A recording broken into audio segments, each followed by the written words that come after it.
Peace in the Middle East. Is this a fulfillment of Bible prophecy? What's actually happening behind the scenes?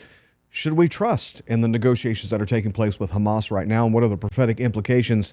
We're going to be looking at that. Plus, President Trump is naming Antifa officially a terrorist organization. And Jimmy Kimmel comes out swinging. We're going to show you a recent video of something idiotic that Jimmy Kimmel had to say.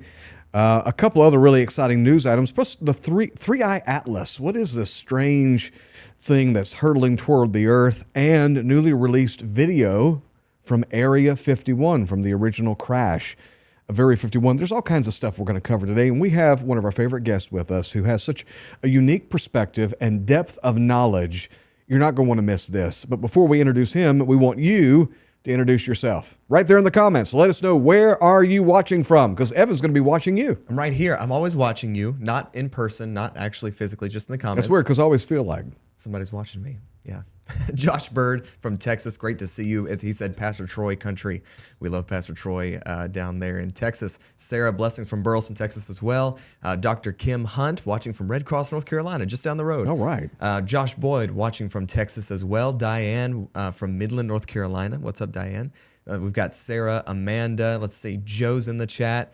We got Jacob. The whole Shank family is watching. Let's see. We've got Kenny Johnson, Trish Miller, Kat, and many others that are joining us. Shane, great to see you. Diana as well. from California. Alice, somebody's watching me. That's right. Angela. Now, if you have a question throughout the stream, be sure to put 4 question marks before your comment. That way we can easily mark it and find it. Deborah from Michigan, Nathan from Georgia. Great to see you guys. Yeah, no matter how strange or unusual your question may be, our guest today can answer your question. I promise you that, because he is not only a prolific and best-selling author, he is a news anchor and analyst with Skywatch TV. Would you welcome back to Encounter today one of our favorites? Derek Gilbert is back with us. Brother, it's so good to see you. Bishop, it is an honor to be here. Thank you for the invitation. Fascinating times we're living in. Strange times, exciting times to be alive, and we always love having you on because of your perspective. Let's dive right in. Let's look at interesting. Someone said this about Trump freeing Palestine. I think this was on CNN, the Communist News Network. Let's take a look at this clip and let's see. Someone is just making a little too much sense here. Let's take a listen. Give me just a second to fix something and we'll be able to play We'll give Evan just a second to fix something. What are your thoughts about what we're seeing, by the way, with these peace treaties, Brother Gilbert? Well, I understand why there's a lot of joy and a lot of relief in Israel. We've got friends on the ground there who are connected to the military, connected to politics, and Orthodox Jews. So we're getting their perspective for what's going on. It's hard to overstate how disruptive this war has been to Israeli society over the last 2 years. When you look at almost 10% of the population of Israel being called up at one time or another. I mean, Sharon and I were there back in 2023 with our good friends, Pastor Doug Van Dorn, his wife Janelle, and we got to visit some of the megalithic sites in Israel that we'll be going back to in just a couple of weeks. Gilgal Rephaim, for example, which is called Wheel of the Giants. And we spent a day there with the archaeologist who's done the most recent dig, Dr. Mike Freakman. The war breaks out in October, and he gets called up to a reserve unit. Now, he's not an old man, but he's past prime fighting age. And so you've got archaeologists being sent, and bakers and farmers and waiters and bus drivers being sent into Gaza for months at a time. And this is not only disrupting their lives, it's disrupting society as a whole. I mean, who do you get to fill those jobs? Israel's economy depends in large measure on tourism. And our previous tours, we've had anywhere from 80 to 120 people. We're going back this time with 30. Yeah. And we really pushed it hard, saying, hey, look, it's safe throughout the majority of the country. Since last year, Hamas and Hezbollah have lost their ability to strike deep into Israel. I mean, Yemen, they're still lobbing missiles and drones. But again, the security situation in Israel is actually very good. I feel safer in Israel, and did even when we went back in 23. We went back in the spring of 24, so 6 months into the war, than I do when we visit our daughter in St. Louis. And I'm not exaggerating. No, I feel So, it's the same thing. yeah, People need to understand that you are safe when you go there, and the best thing you can do to support Israel is to go there. That's the best thing you can do, apart from prayer, absolutely. to support them. I Yeah. think we have that video Yes, where sir. someone is talking a little bit about this peace deal. Let's take a listen. I'm wondering where all the Free Palestine protesters are going to be over the next few days. We have a lot of demonstrations in this country. Well, Donald Trump just freed Palestine, apparently, and these hostages are coming back. And I just wonder, for all of the anti-American and anti-Western civilization sentiment in these rallies that we've seen, what do they have to say today? I thought we might see a little bit more today, but it makes me wonder what they were rallying for all these months. Massive demonstrations across the country and around the world. Free Palestine. Well, Trump just freed Palestine. Apparently. Are they going to come out with some pro-Trump signs? What do you think, Brother Gilbert? I doubt it. I seriously doubt it. I saw a cartoon the other day with what looked like a woman wearing a hijab, on her knees praying, "Please let this work. Please let this work." And then the other side of the panel was a liberal woman with a Free Palestine sign in the background on her knees praying, "Please let this not work. Please let this fail," because there are some in this country who would rather see the country burn, the United States, or see the world burn rather than see Donald Trump get any credit. And in the same way, we have learned from our friends in Israel, and we saw it with our own eyes when we were there in 23, and we saw the massive protest against judicial reform.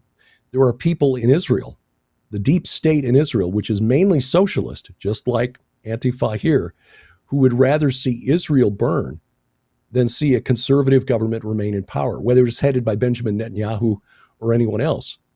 Our friends tell us Israel, very simply, this is painting with a broad brush, but it's roughly 60% conservative, 20% Arab, 20% socialist. And those socialists are the descendants of those who were the original founders, the Zionists who founded Israel, declared independence in 1948. They resent the conservatives who now make up the majority in the country, just as here in the United States. Progressives resent the fact that a majority of Americans voted for Donald Trump in the last election. And they are willing to do almost anything up to and including letting our cities burn, rather than see Donald Trump get any credit. And that's why we're seeing what we're seeing on our streets. What we saw in 2020, we're seeing, today with the anti-ICE protests and people actually getting to the point where they're putting ICE agents, Border Patrol agents, in harm's way. Again, Israel's really not all that different in the same regard. You've got a small minority that is willing to destroy the country rather than let it fall into the hands of those evil conservatives. Yeah, and we'll get to, by the way, what's happening with ICE agents and with Antifa and all of that here in just a moment. But here's some breaking news. The Nobel Peace Prize has been issued. I don't know if you saw that before we came on air today. I did, yes. That Maria Corina, I believe is her name, is receiving the Nobel Peace Prize. I'm not that familiar with her story. I'm sure it's actually very harrowing and deserving. However, a lot of people were saying that it should have been given to Trump. In fact, I'm getting reports now that she is dedicating her Nobel Peace Prize to President Donald Trump. What are your thoughts about this? I think that's very noble of her to do. Her struggle in Venezuela against the socialist government there of Nicolas Maduro is inspiring. She was in hiding, yeah. Yes, because she's definitely in danger. But it doesn't seem as though that is, I'm not really familiar with the story, but it doesn't seem like fighting for the freedom of your country is exactly the same thing as bringing peace to the world. And, To it's 7 or 8 different wars. Yeah, exactly. It's not just what's happened in Gaza. President Trump's intervention helped stop an imminent war between two nuclear-armed powers, India and Pakistan. Mm-hmm. And a lot of people have forgotten about that one already.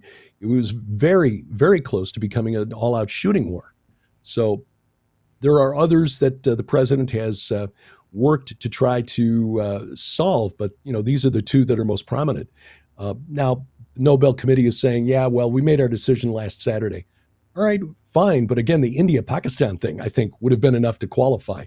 It certainly was more than what Barack Obama did to win his Peace Prize. Yeah, at least 6 major wars have been brought to peace through President Trump's efforts. And I've never seen a White House work like this, honestly. In all my years of following politics, I've never seen this much coming out of a White House before. And this is just in today, actually, talking about naming Antifa a domestic terrorist organization from the White House. Let's take a listen to this. Let's hear what they have to say. Antifa beats journalists. I don't know if the music will be Antifa wrong. attacks our police stations. They attack our courthouses. They dox our law enforcement officers. No more. They are a terrorist group, and we are coming after them. We are here at the White House. Listen. This is thrilling to hear for those who haven't been on the street. We have a dear friend who pastors in The Northwest region? Yeah, Is that- Pastor Stott, Pastor Darren, and he's gone, into what was it called, CHOP, and done ministry and evangelism there in the midst of it, and it's real. Antifa is real, but here's what Jimmy Kimmel has to say. As a matter of fact, let's take a listen to Jimmy Kimmel. He's got his finger on the pulse of what's happening politically. One of the individuals we arrested recently in Portland was the girlfriend of one of the founders of Antifa. Finally, they got the girlfriend of one of the founders of Antifa. You understand? There's no Antifa. This is an entirely imaginary organization. There is not an Antifa. This is no different than if they announced they rounded up a dozen Decepticons. We've captured the Chupacabra, everyone. One of the individuals. What is he talking about? That there's no Antifa. This is a coordinated international organization where it was just testimony before the president in the last 24 hours of the exact same signs have been seen in Europe as have been seen here in the United States. The same design, same everything. This is an international organization, Brother Gilbert. It is, absolutely. Glad to see that President Trump hosted that gathering. And of course, it was during that gathering that he got news that they were very close to the breakthrough in Gaza. Yeah, so that's right. Sharon and I were just talking this morning. You echo what you said. We've never seen a president work this hard in our lifetimes. But for the government to call it out and to call it what it is, Jimmy Kimmel has taken the golden ticket. I mean, that's what he was, a rather middling comic, stand-up comic. He was only funny years ago when he was on Win Ben Stein's Money on the Comedy Central. The Man Show. The Man Show, I just found that really offensive and crude. I just didn't think that was very funny. Adam Carolla was the funny one in that duo. Kimmel now has taken the golden ticket. That's why he's got his late night show. He is, like Stephen Colbert, shilling for the official line, the deep state, the swamp, if you will. And for him to say that there's no such thing as Antifa is just delusional. That the people who live in places like Seattle and Portland, Dallas, I'm sorry, you can see who you believe, Jimmy Kimmel or your lying eyes. Mm-hmm. So for the government to call it out, which the president did in something called National Security Presidential Memorandum 7, or NSPM 7. This was signed on September 25th. The media has sort of focused on the declaration that Antifa is a domestic terror organization, but really what it is, it's a whole of government strategy for confronting this sort of left-wing violence and this left-wing domestic terrorism. We've not seen anything like this since the early 70s, and I was a little young to really understand what was happening then. The Weather Underground. Right, bombings all across the country, and a lot of people living today, the generations following. I was the tail end of the baby boom, so Gen X and the millennials and Gen Z, they never experienced anything like this. So for them to say that, okay, this doesn't exist, this doesn't happen, it is frankly delusional, and it's encouraging to see Attorney General Bondi coming out and speaking out against it, because this presidential memorandum directs the Departments of Justice and Treasury specifically to go after these organizations, to track the money flows, and to refer for prosecution for all relevant federal crimes to the fullest extent of the law. The funding and the execution of these domestic acts of violence, or acts of domestic violence, it's a change from previous administrations that have always walked the line of being politically correct and not calling these things what they are. The threat to domestic security is coming from the left, not from the right. It's a lie that the media has propagated that conservatives, that nationalists, that Christian nationalists, that's thrown about as a pejorative, that we Christians who believe in, say, secure borders and supporting law enforcement are fascists, which, of course, is what groups like Antifa use to justify violent acts of insurrection. Yeah, they are, in fact, the fascists. They are what they accuse you of being every single time, which is why it's kind of frustrating and encouraging at the same time, because all of this is coming from the executive branch. Why are we not seeing these things ratified, codified in the legislative branch? What is it going to take to get this? Because whatever he does with the pen can be undone with the pen unless Congress steps in. True. And I think it's because the Democratic Party has been hijacked by the far left. They seem to be afraid of the socialist wing of the party. Sharon and I have noticed over the course of our lifetimes, 6, 7 decades, that Republicans have moved farther left. Well, thank you. Yes. No, I'm waiting for just another year or so, and I can get on that sweet, sweet Medicare. But the Republican Party has moved further to the left, and I think that's why you get the rhinos, Republicans in name only, who oppose President Trump's agenda. He is returning to the conservative values of the likes of Ronald Reagan and Republicans before him. Democrats have shifted so far left that they have just gone openly communist and socialist. I mean, look at Zohran Mamdani, the probable next mayor of New York City, who is openly socialist, openly pro-Palestinian, which means pro-Hamas. It's astonishing that there are Democrats who will not call him out and say, hey, look, you are too far. We cannot go there. You are openly anti-American. Or the AG who's talked about the deaths of his opponents and their children. Yes. In the state of Virginia, he's running for lieutenant governor. They had a debate just last night. I was watching some of the comments there, and I'm not really familiar with Virginia politics. I pay more attention to what happens here in our home state of Missouri. But I understand Winsome Sears, who is the current lieutenant governor, really made a good showing of herself, and that Abigail Spanberger just had nothing to say when Sears called her out and said, will you condemn your running mate's text messages openly calling for the death of somebody that he opposed, a political opponent? And she wouldn't do it. She was just silent. It's really astonishing. The Democratic Party seems to be terrified of its own base, even though they understand that the majority of Americans don't want that. Yes, no question. Whereas the Republican side of things, or the conservative side of things, there's a healthy, robust debate and conversation taking place.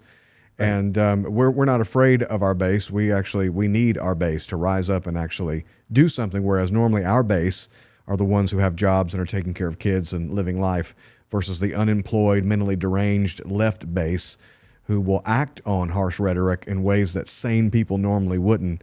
And it speaks to the Democratic Party's attempt to whitewash our history, to remove anything foundational that we can be proud of in the United States of America, including something that's very near and dear to some of us Italians. Here's something that just came from the Oval Office. Here's President Trump. In other words, we're calling it Columbus Day. Okay. Yes.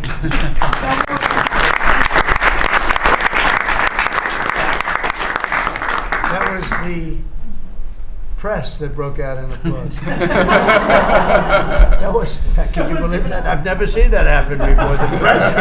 The press actually broke out in applause. Good. Columbus Day. We're back. Columbus Day, we're back, Italians. Okay. We love the Italians. Okay. I got to say, first of all, when it comes to serious issues, President Trump can get on my nerves. He is often, when he's speaking off the cuff and unprepared, a terrible communicator. But a lot of times it's just super fun too at the same time. But Columbus Day is back. What do you think about that, Brother Gilbert? No, I think it's a good thing. Somewhere Leif Erikson is saying, "Hey, what about me?" My Swedish ancestors are a little upset about that, but I think we'll concede that Columbus is the best known. And yeah, I mean, we always celebrated Columbus Day when I was a kid, and I just don't get, again, the political correctness and the posturing of progressives. Yes, we understand Columbus landed in the Caribbean. Yes, we understand that some of the interactions between Columbus and the natives were not positive, not good ones. That is always the way of it. When you get a civilization with superior technology encountering one that is not as advanced, it usually doesn't go well for the less advanced technologically. But it is what it is. And I'm glad to see President Trump just restoring some of the things that we grew up with as kids, a little pride in being an American, and understanding that there are a lot of different ethnicities that went into making up this country. But the Italians are the main ones. Let's just straighten it out here. No. No question about. Hey, I grew up with a lot of Italians, a lot of Poles, a lot of Greeks in my neighborhood when I was a kid in Chicago. And little known fact, by the way, the largest lynching in American history was Italians. Most people don't know that. The largest lynching in American history was a racist act done, I believe, down in Louisiana, killing all the Italians in the city, all the Italians. So there have been a lot of folks who have had a hard time in this nation for sure. And we haven't always lived up to our ideals, but that doesn't make the ideals any less central, key, important. And you mentioned anytime a superior, in regard to technology, civilization encounters one who's less evolved, if you will, technologically, you have trouble, which brings me to 3I Atlas. I thought you'd pick up on that, yes. This strange object hurtling towards space. It seems to be emitting what? What has been said about this? What are people saying about it? And what's the reality? What's the latest news? Well, some interesting stories that have just come out within the last 24 hours. Apparently, it's shedding water. The headline is it's losing water like a fire hose on full blast, which is really interesting because you wouldn't expect something coming from outside the solar system to contain any water whatsoever, or not much anyway. And it's losing it sooner in its pass. I mean, as comets get closer to the sun, they start, outgassing and losing water as the solar radiation heats up the whatever it is, the comet or the meteorite or the asteroid. But apparently 3I Atlas is losing it faster than expected. And so our astronomers, astrophysicists saying it is rewriting what they thought they knew about star systems outside of our own. Now, there are some who are saying it is so unusual that it might be artificial. And of course, the headline writers for the red tops in the UK, sources like The Sun or The Star, the Daily Mirror, love headlines like that. And so we heard a lot about it at Skywatch TV. What do you guys think of it? Is this alien? I co-authored a book with Donna Howell and Allie Anderson titled Destination Earth, which dealt with the modern UFO, UAP phenomenon. Is it spiritual? Are these, could Jesus be an alien? Questions like that. Short answer is, yeah, if you define alien as being not human, because he is fully God, but also fully man. So, but God is alien, and perhaps it's because we have distanced ourselves from him through our sin. So God seems alien to us, but no, not alien in the sense of being an extraterrestrial. And one of the things that I learned in researching the book is that the modern UFO phenomenon, the narrative has always been controlled by the intelligence services. Going back to 1947, the OSS, Army intelligence, Air Force intelligence, and the CIA, the FBI, they've always had their fingers in it to control the narrative. Even the so-called revelations in front of Congress here over the last couple of years. Yes, they've got biologicals that have been found at crash sites. Yeah, okay. I know a guy who heard from a guy that they found it. Okay, where is it? Right. Where is it? I think it would be awesome if we actually had a legit extraterrestrial land on the White House lawn. Come out and say Klaatu Barada Nikto or whatever. But a proper understanding of the book of Genesis 1 and 2, where God said, let us make man in our image. What that actually means is we are God's image bearers on earth. We are carrying his banner forth as his moral agents on planet earth. He created us to take dominion over this planet, to shepherd it, to guard it, to care for it as caretakers. Sort of like the parable of the wicked tenants. We're supposed to be tending to this vineyard, except that we've turned it over to principalities and powers and cosmic rulers over this present darkness. That is our role. That's what it means to be made in God's image. So if something comes out of say a reptilian comes out of a spacecraft, oh, well, that doesn't look like God, so God must not be real. The Bible is fake. No, that would not affect my faith in Jesus Christ one iota, because again, we are still God's image bearers for planet Earth. Maybe there's an image bearer that it created for Zeta Reticuli, but I suspect that if God had done that, you would have given us a clue in his word. Hey, someday you'll be visited by these other things. And he didn't do that. So I doubt that 3I Atlas is actually an alien spacecraft. I think it's a fascinating example of God's creation. And I hope astrophysicists learn everything there is to know about it. But I think the guys who are putting it out there and saying, yeah, this could be alien, they're just looking for grant money or clicks or something. Yeah, and some have speculated that some of the asteroids that are hurtling through space are actually a result of the flood, that when the fountains of the deep broke open, there was such an explosive nature that large chunks of the Earth were actually sent into outer space, which could be somehow how they contain water, why the moon has so many indentions in it. Evan? As Chuck Missler shared, that could be why Mars has also some craters in it. Yeah. Chuck Missler wrote a very interesting article years ago that we've cited in our Bible studies a couple of times. The near pass of Mars may have caused the long day of Joshua. It's so cool to hear him talk about that. It's wild. Yeah. So Evan, we're going to get to the comments here in a second, but there was a video recently that was released from the National Archives of original videos purportedly of Area 51. Area 51, yeah. And Dr. Gilbert, I don't know if you saw this or not, but here's just a look of. You can kind of put it in the background while we're talking. Did you have a chance to see this, Brother Gilbert? I did not. Yeah, this is recent release footage, and Evan, I don't know if there's a description with that video, but it's fine, so. And you kind of skip through, and it looks like what they're doing for part of this is kind of like the moon landing. It's a camera focused on a picture, and they're taking video of a picture or video of a video, which we don't have time to get into that conversation. But I always love to one-up conspiracy theorists, by the way. People who say, you don't actually think we went to the moon, do you? I say, you don't actually think there's a moon, do you? Anyway, anytime you confront a conspiracy theorist, just one-up them. Just go one step above. So you hadn't seen that yet, huh, Brother Gilbert? No, that is very interesting.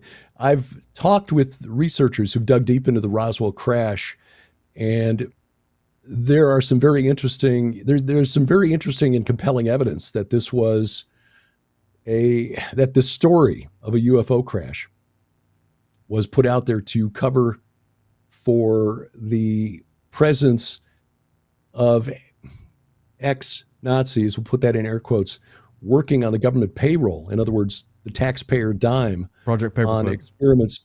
Yep, under Operation Paperclip, which most Americans would not have heard of in 1947. But again, this was 2 years after a war that had touched almost every household in the United States. Where we went in and hired the most evil, horrific perpetrators within the Nazi party and brought them over here to work in our science division to literally create NASA. Yeah, and we had to get them so that the Russians didn't. In fact, this is going to be part of the book that I'm working on now about the supernatural war for control of Israel, because it's all about who ultimately ends up in control of God's Mount of Assembly. That Hebrew phrase translated Mount of Assembly is Har Moed, which John transliterated into Greek as Armageddon. So, we brought these guys over after World War II, And it was because of that observant, and I don't mean observant religiously, but Jews who were paying attention after the end of World War II realized that the worst perpetrators of the horrific crimes committed by the Third Reich were not going to face justice. The Nuremberg trials were there to make it appear as though justice was being served. But in fact, the worst of the worst were allowed to escape on the rat lines.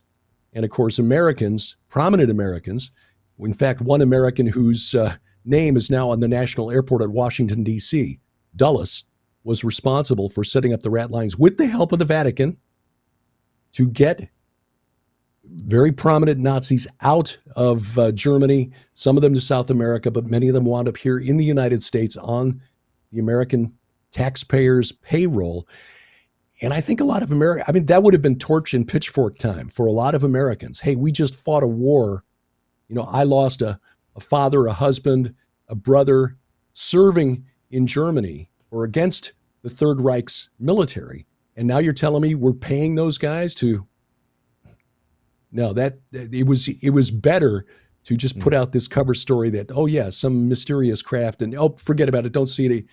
And that has created this conspiracy that's lasted for the last 80 years practically. I don't think we'll ever know the real truth there absolutely, but I think there's some good reasons to believe that it was a cover story floated to cover up Operation Paperclip in 1947. Wow. Evan, are you going to ask what I think you're going to ask? Or I was about to say a couple years ago, Nazis have been found over the last decade or so. Like even in America, Nazis just living normal lives. People wouldn't have expected anything but terrible Nazi, not just soldiers, but like high up there in command, just found living a normal life.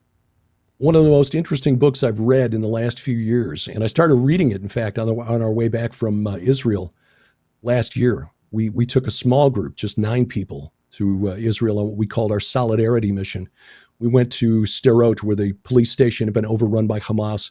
We looked from the hill in Sderot, looking down into Gaza, and saw the smoke from the Israeli artillery in the distance as they began the Rafah crossing operation. On the way back, I started reading a book that I'd purchased years ago and had just left it in my Kindle library for, 8 or 9 years, written by a former Department of Justice prosecutor named John Loftus, whose job back in the 80s and 90s was looking for Nazis in the United States. And he found a gentleman who'd been responsible for the murder of a couple thousand Jews in Belarus. And that led to, he and a colleague, he partnered with anyway, when he found this gentleman, he was told by the State Department, stand down, you can't prosecute this guy. He's protected. That made him so angry that he resigned, and then he was put in contact with an investigative journalist from Australia named Mark Aarons, and the two of them wrote a book called The Belarus Secret. But in the research for that book, they began interviewing retired intelligence officers from the US, the UK, France, Jewish intelligence officers, many cases, and many of them who worked for Mossad. That led to their next book, which was published in 1994, called The Secret War Against the Jews.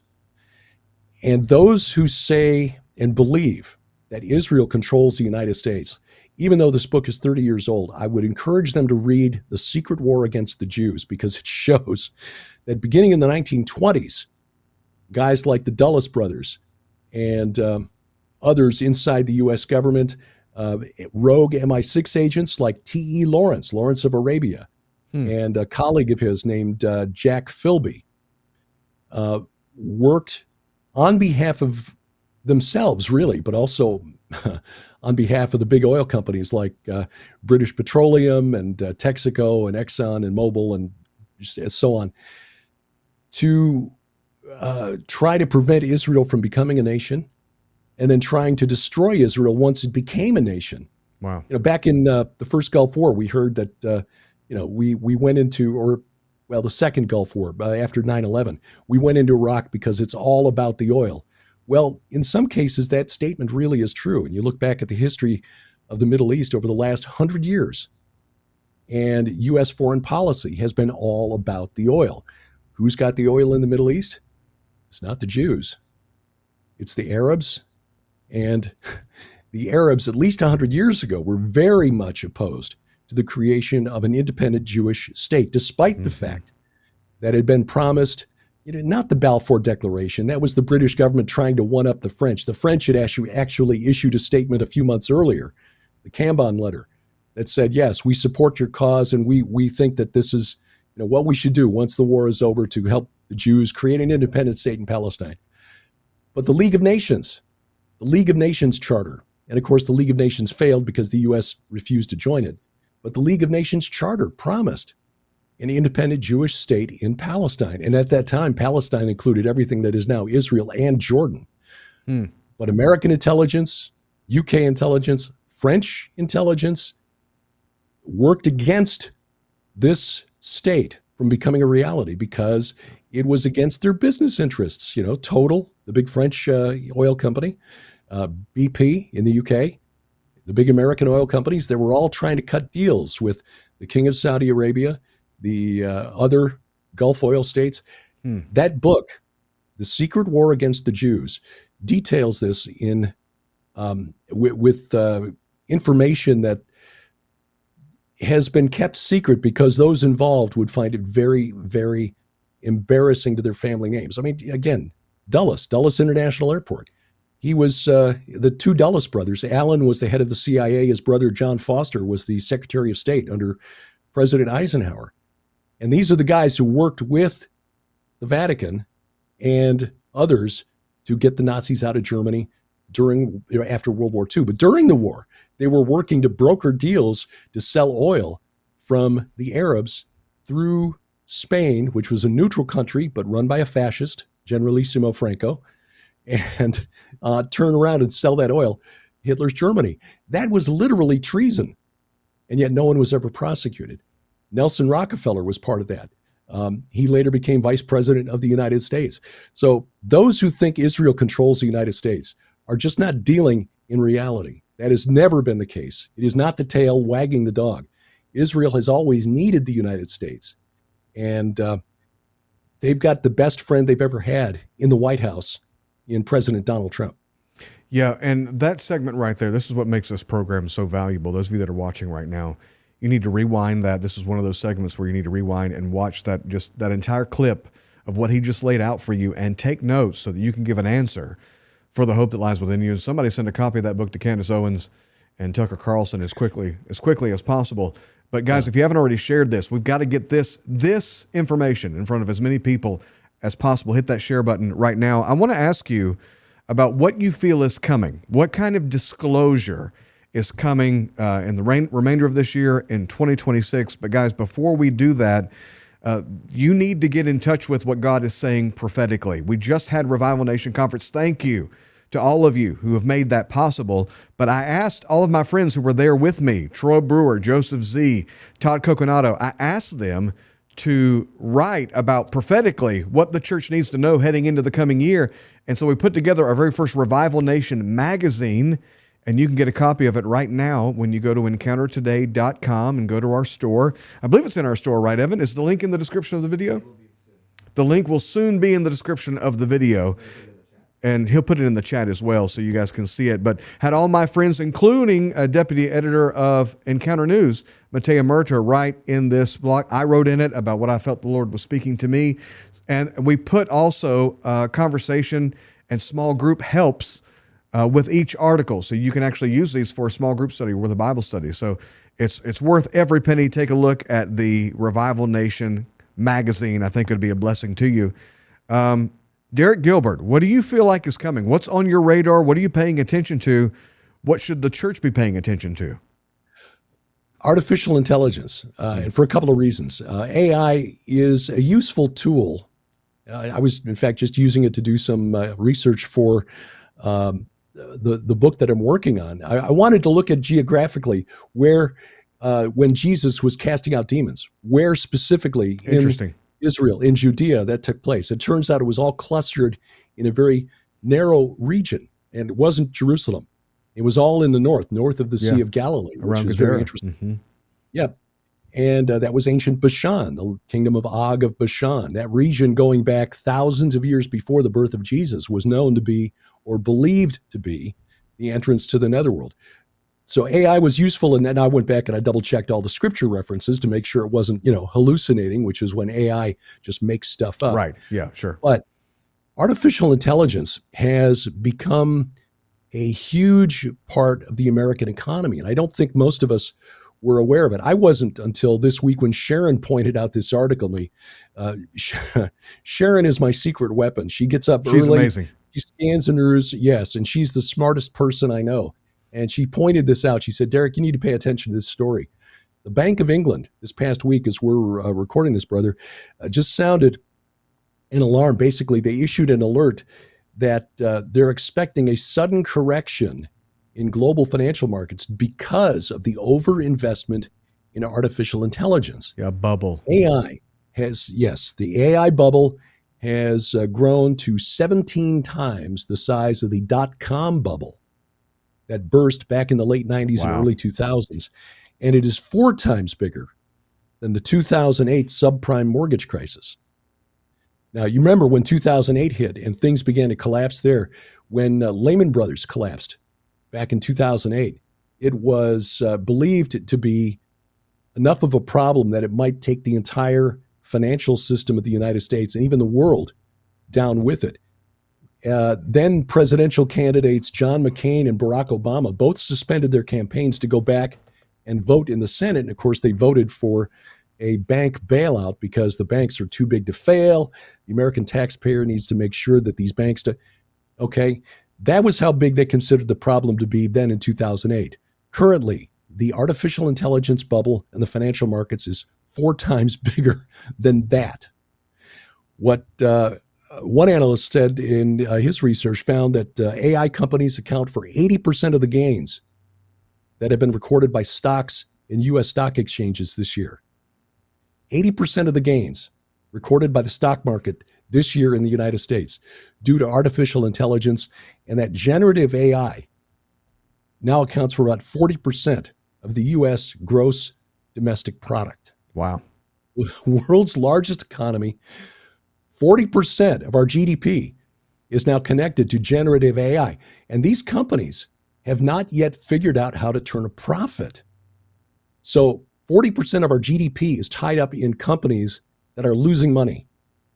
And when investors begin to realize this and say, okay, we are at the top of this market right now. Before the roller coaster starts heading downhill, I'm going to pull my money out. And that tends to have a cascading effect. So what the Bank of England is saying is this spending boom, when it ends, could take down the entire U.S. economy. And if the U.S. economy goes as the world's largest economy, it's likely to pull the rest of the world's economies behind it. What does that mean for us as humans? It's likely, well, I shouldn't say likely, it's possible that what we'd see come out of this is the need for the Great Reset. They're not going to call it that because they figured out that us conspiracy theorists are wise to what that phrase means, but they will try to use this to do away with currency. We need to reset in some way, have a jubilee, and put everybody on a digital currency so that we can fix the global economy in a hurry. I think that may be what comes out of this, or this may be a precursor to when this ultimately happens. Will the world's economy collapse? I don't know. I am not smart enough to see into the financial markets to figure out what is going on. But when they're saying this is 4 times bigger than the 2008 mortgage crisis, I mean, Sharon and I lost a house back then. We put a home on the market just after it peaked without realizing. And we couldn't get an offer that allowed us to pay off our mortgage. We had to go to foreclosure. So, that hit us. That hit us personally. So when I see this, it catches my attention. 4 times larger than that, companies that haven't figured out how to make money on AI. And according to the article that I read, of the companies that are investing heavily in AI, only 5% of those new ventures are actually succeeding. The other 95% are not really generating returns for the companies investing in them. So it seems like a great idea, but back in the 90s, we were being told that brick and mortar stores didn't matter anymore. Well, that's not true. You still got to go to the the dollar store or the grocery store, the pharmacy, whatever. Occasionally, they can't. I don't know. deliver The dollar store is coming to me. I feel like it keeps opening one closer and closer to my house. Closer and Eventually, closer, I'm going to yeah. open my garage and there's going to be a dollar store in my garage. That would be helpful. But the bottom line is these booms will eventually bust. Back in the early 2000s, we were just astonished that there were banks that were offering 125% loan to value mortgages, as if the value of a home would never, ever decrease. No, it's always going to go up. So you can borrow more than your home is worth and it'll be fine. You'll be able to pay it off no problem in just a few years. Well, again, 2008 came around and that wasn't the case.